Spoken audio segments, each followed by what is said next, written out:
नमस्कार. आज आपण चारी समाजातल्या दोन मोठ्या कलाकारांच्या आयुष्याचा आणि कामाचा मागोवा घेणार आहोत. नारायण लक्ष्मण सोनवडेकर आणि वामन झो. हो, आपल्याकडे विवेक चारी यांचं संशोधन आहे आणि त्यातून हे दिसतं की म्हणजे साधनं कमी असूनही केवळ प्रतिभेच्या जोरावर हे कलाकार कसे मोठे झाले.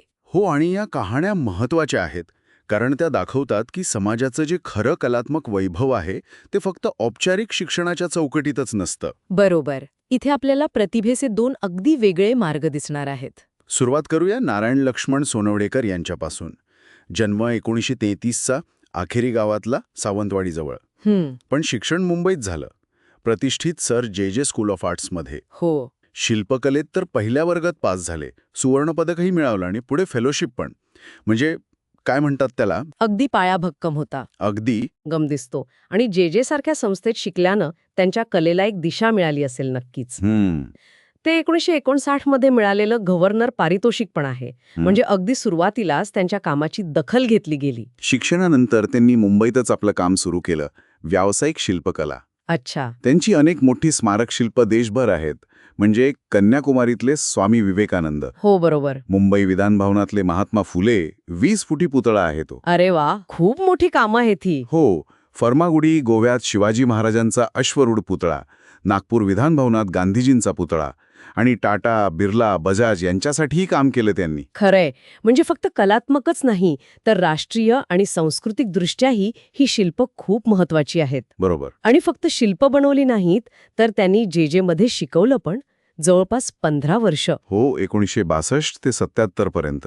कच नाही, भूतान सरकाराने पण त्यांना बोलवलं होतं, म्हणजे आंतरराष्ट्रीय ओळखही मिळाली. हो, 1979 मध्ये. म्हणजे कामाचा आवाका मोठा होता.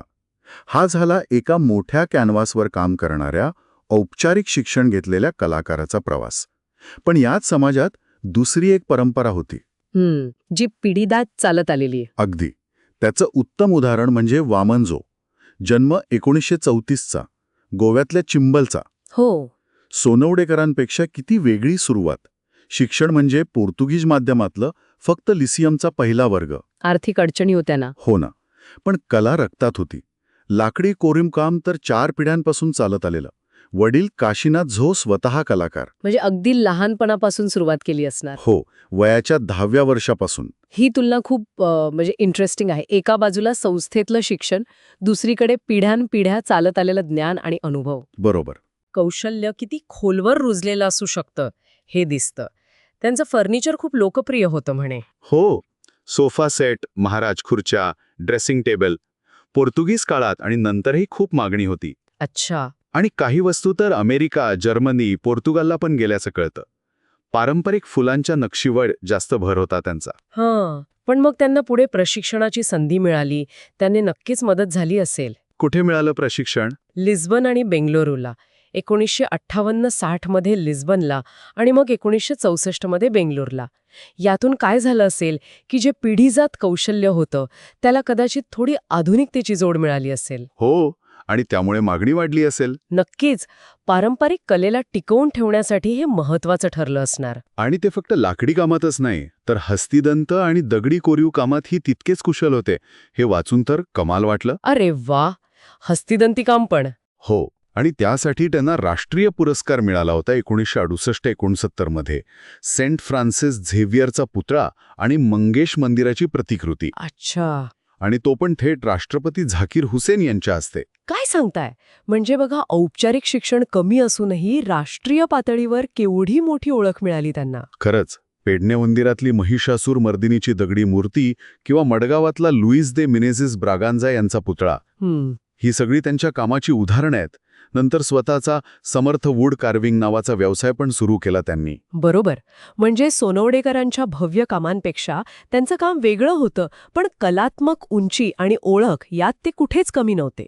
तर या दोन कलाकारांच्या प्रवासातून आपल्याला चारी समाजातल्या कलेचे दोन वेगवेगळे प्रवाह दिसतात.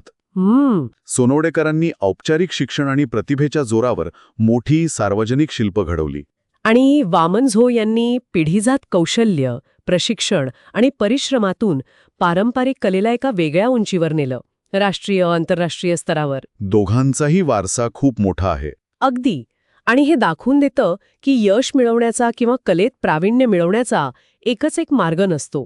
प्रतिभा, परंपरा, शिक्षण, संधी, मेहनत यांचं मिश्रण वेगवेगळ्या प्रकारे माणसाला पुढे नेतं. बरोबर. समाजासाठी या दोन्ही प्रकारच्या योगदानाचं मोल खूप आहे, मोठ्या सार्वजनिक कलाकृतींचंही आणि पारंपरिक कलाकुसरीचंही. आणि हा विचार ऐकताना मनात एक प्रश्न येतो की आज आपल्या आजूबाजूला, आपल्या समाजात असं कोणतं कौशल्य किंवा ज्ञान आहे जे कदाचित पिढ्यानपिढ्या चालत आलंय किंवा औपचारिक संस्थांच्या बाहेर विकसित झालंय आणि ज्याचं महत्त्व आपण अधिक चांगल्या प्रकारे ओळखू शकतो, ज्याला अधिक प्रोत्साहन द्यायची गरज आहे का? हा विचार करण्यासारखा मुद्दा आहे नक्कीच.